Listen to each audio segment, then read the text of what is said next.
Galing kasi ako ng FAB office. And syempre, doon ako dumadaan sa baba dahil nandun yung lagayan namin ng sapatos. Umuulan and wala man lang concern na magpunas or baka may makaisip man lang na may madudulas doon.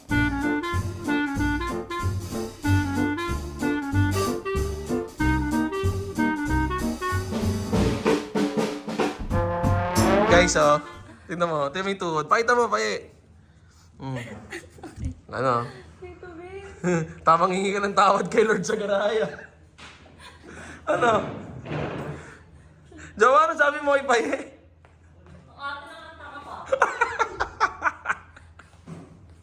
Alam nyo, wala akong peklat or kahit anong kagasgas-gasgas sa tuhod ko. As in. Pero baka ngayon meron na.